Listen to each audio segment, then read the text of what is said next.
Hello ladies and gentlemen, welcome to another edition of Coding Challenge on Binary Life.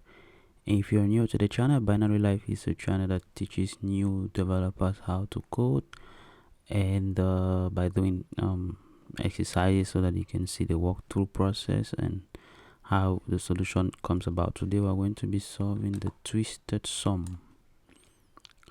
Now it's about finding the sum of the digits of all the numbers from 1 to n, both n's included.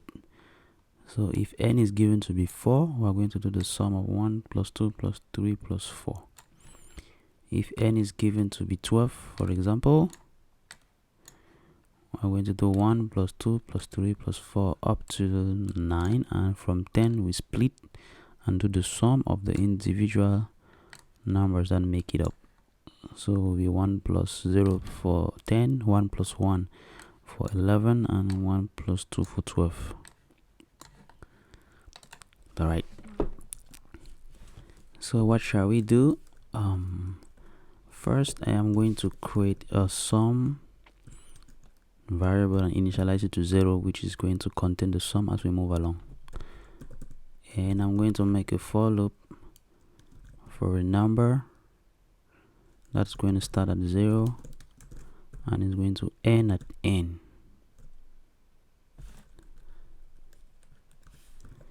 Incrementally. Now what am I going to do? First I'm going to convert the number to string. I'm converting to string because it will be easy for me to split when I arrive bigger figures, figures above 9. So let's just call it the number string.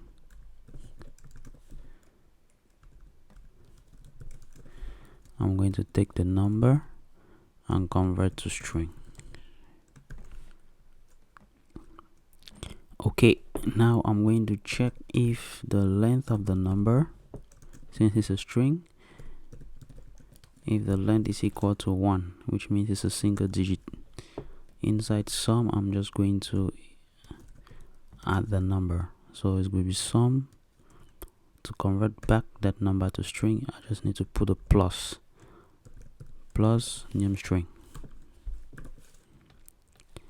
Now if the length of the number is not 1, it means we're probably having 10, 11, 12, so I have to split it.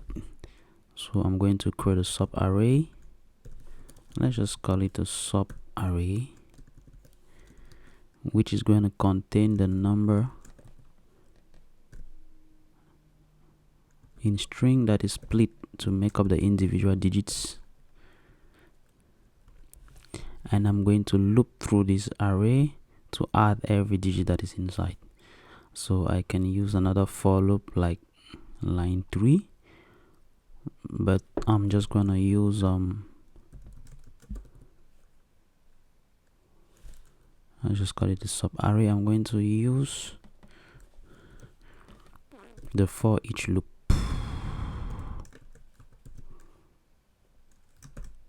For each digit inside, I'm going to do something like this. I'll keep adding the individual digits to the sum. Remember they are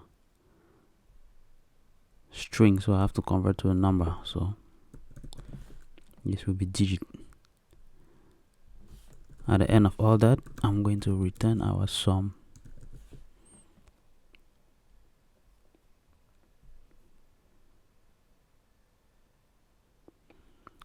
So it works.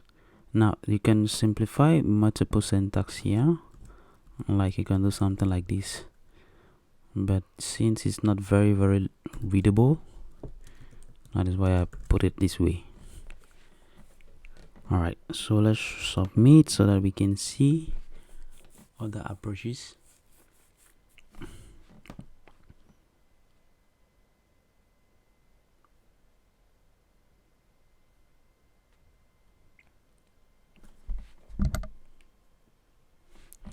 Yeah, we could also use the reduce.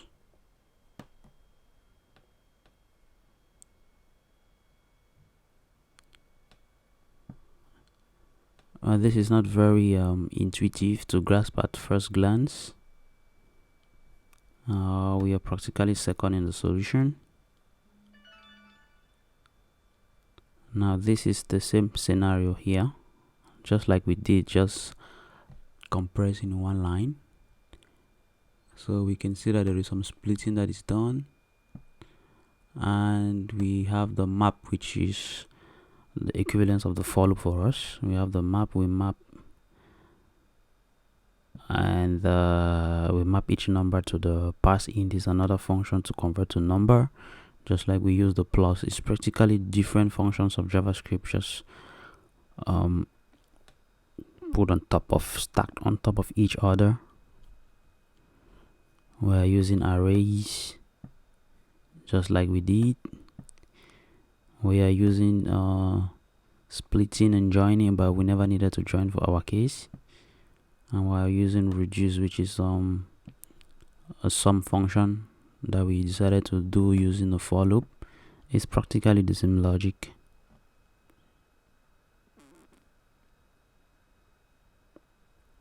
Yeah, this one is his method of splitting by using a modulus operation by 10.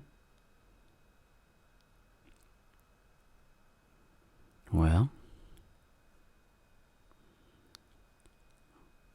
this one also passes via a string. So we say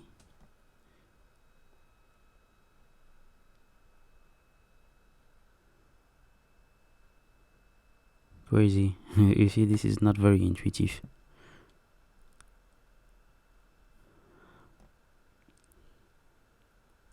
This is something like us using the modulus operation to split the numbers. Well guys, I'm going to end here. We have the same logic, just different approaches. And don't forget to subscribe, and see you on another video.